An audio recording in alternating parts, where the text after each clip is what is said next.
Mi imagen y el recuerdo que tengo de ella es de una persona que era capaz de llamarte la atención, llamarte al orden, ponerlos a todos en la mesa, exigir que trabajen y que nadie se molestaba con eso, ¿no? O sea, yo creo que eso solo lo puede hacer una persona en la que tú le reconoces la integridad y ese es un valor que no se tiene fácilmente. Pilar era una persona de carácter fuerte, que podía decirte las cosas de frente, en la cara, pero que tú sabías siempre que detrás de eso había una honestidad impecable y no había ningún interés personal detrás. Bueno, Pilar era una mujer maravillosa, esos regalos del cielo que uno encuentra en el camino de la vida, porque era una mujer que juntaba la fuerza, una fuerza que le nacía del alma y al mismo tiempo la ternura, ¿no? Una mujer con una capacidad de afecto enorme, con una capacidad de identificarse con el que más sufría, con el que la necesitaba.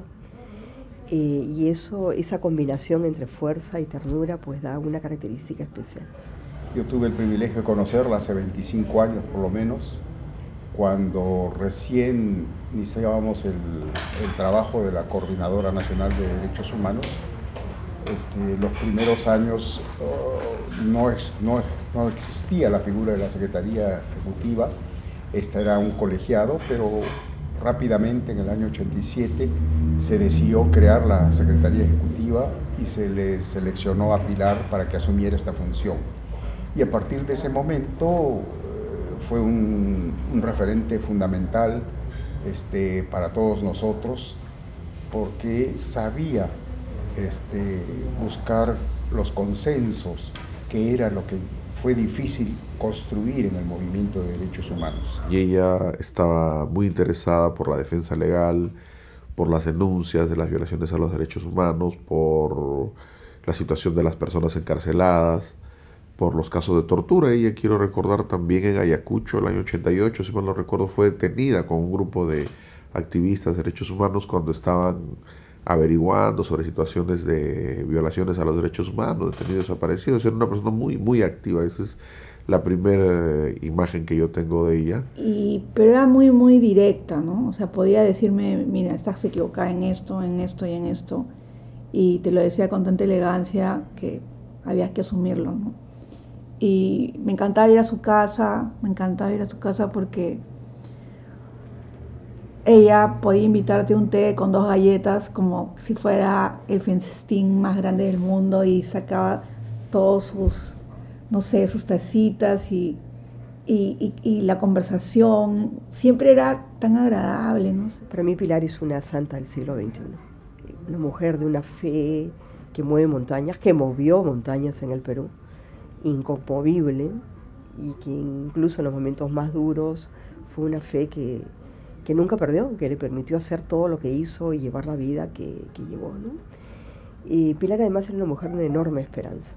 Ella creía que podíamos cambiar la historia y la cambiamos.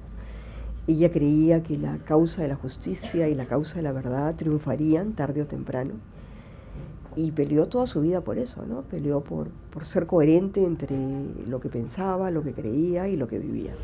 Y mostró toda la fuerza de su compromiso de distintas maneras, viajando a las regiones en contacto directo con los grupos de las provincias, aún yendo a trabajos de investigación en Huancavelica, en Junín, en Ayacucho, que eran las zonas de las más afectadas en esos primeros años. Y por tanto se ganó mucho respeto por esa valentía, audacia con la que encaró su responsabilidad como vocera, representante del conjunto del movimiento de derechos humanos. Fue la primera secretaria ejecutiva, la coordinadora, y le imprimió carácter, como decimos nosotros, ¿no? Ella puso como las reglas del juego, ella estableció los patrones, las pautas que esta coordinadora debía tener, y yo creo que nos entregó los mejores años de su vida a la causa de los derechos humanos, ¿no? A pesar de que tenía muchos compromisos, que está en el Consejo de Reparaciones, que visitaba a las presas, ella tenía permanente una preocupación fundamental por la coordinadora, por sus órganos de gobierno, por los miembros, ¿no? Y creo que si algo quisiera recordar en este momento como algo fundamental que ella dijo, y era una de sus preocupaciones, era el fortalecimiento y unidad que debía tener la Coordinadora Nacional de Derechos Humanos.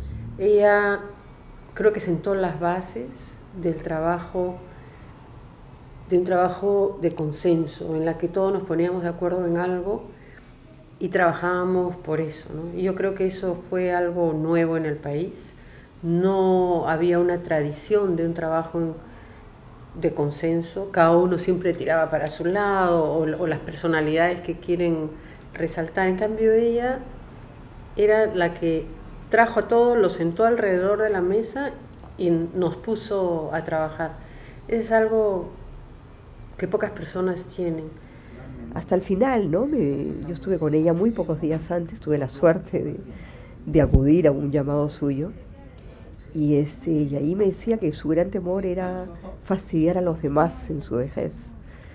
Y bueno, hasta para eso fue una santa, o sea, no fastidió a nadie.